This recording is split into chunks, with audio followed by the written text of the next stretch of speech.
उसी परिवार में पुनर्जन्म क्यों होता है? गरुड़ पुराण का रहस्य। क्या कभी आपने सोचा है कि मृत्यु के बाद क्या कोई व्यक्ति फिर से उसी परिवार में जन्म ले सकता है?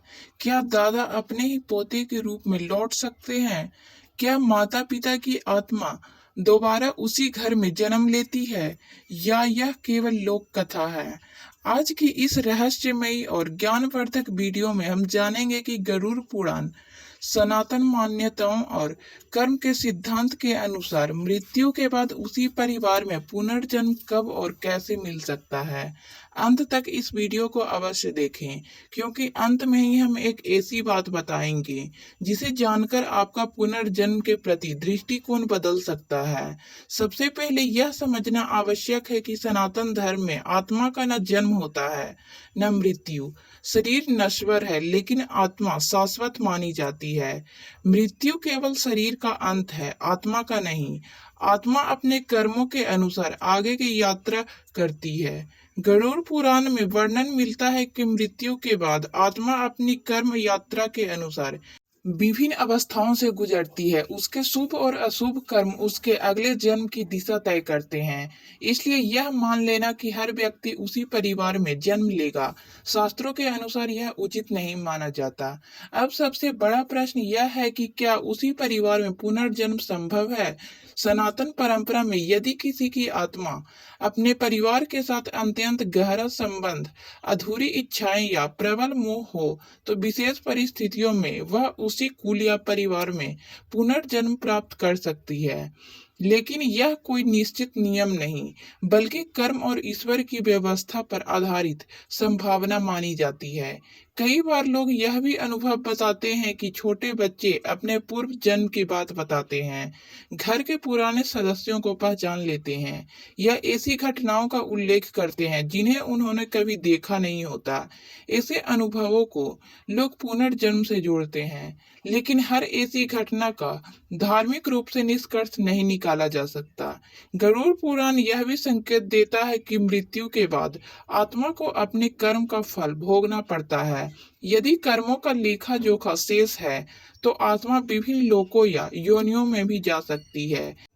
इसलिए पुनर्जन्म का समय प्रत्येक आत्मा के लिए अलग हो सकता है। कई बार लोग पूछते हैं कि पुनर्जन्म कितने दिनों में होता है।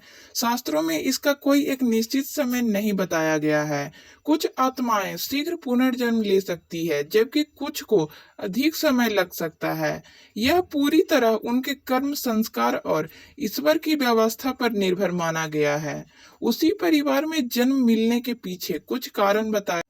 पहला कारण गहरा कर्म संबंध। यदि दो आत्माओं के बीच कई जन्मों का गहरा संबंध हो तो वे फिर से एक ही परिवार में मिल सकती है। दूसरा कारण है अधूरी जिम्मेदारियां। यदि किसी व्यक्ति की कुछ महत्वपूर्ण जिम्मेदारियां अधूरी रह गई हो, तो उसका कर्म बंधन अभी समाप्त न हुआ हो, तो ऐसी आत्मा का उसी परिवार से पुनः संबंध बनाने की मान्यता मिलती है। तीसरा कारण है अधिक मोह। गरुड़ पुराण और अन्य आध्यात्मिक ग्रंथ बार बार बताते हैं कि अत्यधिक मोह आत्मा की यात्रा में बाधा बन सकता है। इसलिए मनुष्य को जीवन में संतुलित प्रेम और वैराग्य दोनों का पालन करना चाहिए। लेकिन इसका अर्थ यह नहीं है कि हर मोह रखने वाला व्यक्ति उसी परिवार में जन्म लेगा। अंतिम निर्णय कर्म और ईश्वर की व्यवस्था के अनुसार ही माना जाता है। अब प्रश्न आता है कि क्या माता पिता अपने ही बच्चों के रूप में वापस आ सकते हैं? सनातन धर्म का मुख्य सिद्धांत यही है कि प्रत्येक जन्म कर्मों के अनुसार निर्धारित होता है।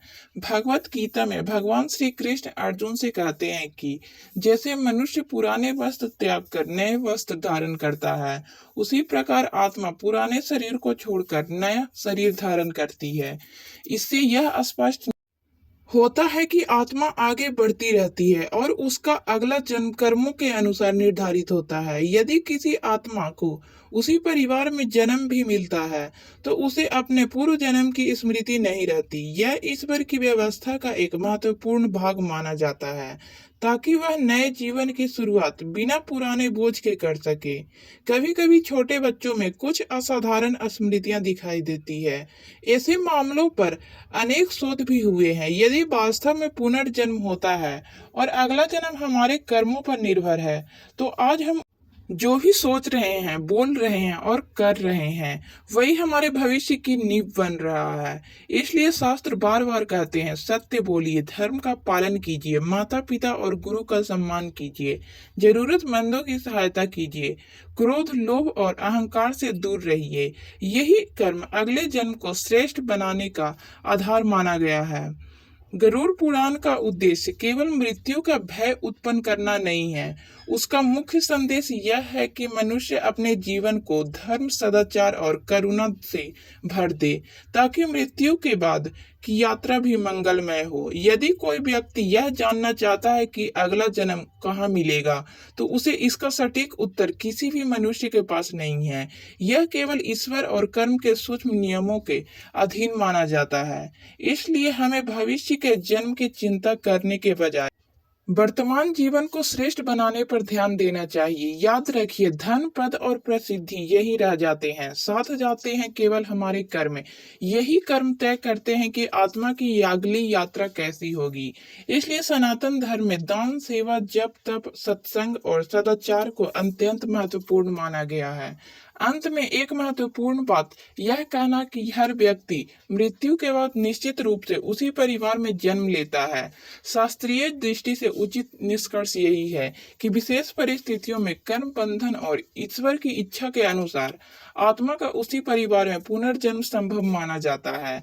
तो मित्रों, यदि यह जानकारी आपको ज्ञानवर्धक लगी हो तो वीडियो को लाइक करें, अपने परिवार और मित्रों के साथ साझा करें और ऐसे ही सनातन धर्म, गरुड़ पुराण तथा आध्यात्मिक रहस्यों से जुड़ी वीडियो देखने के लिए हमारे चैनल को सब्सक्राइब करें।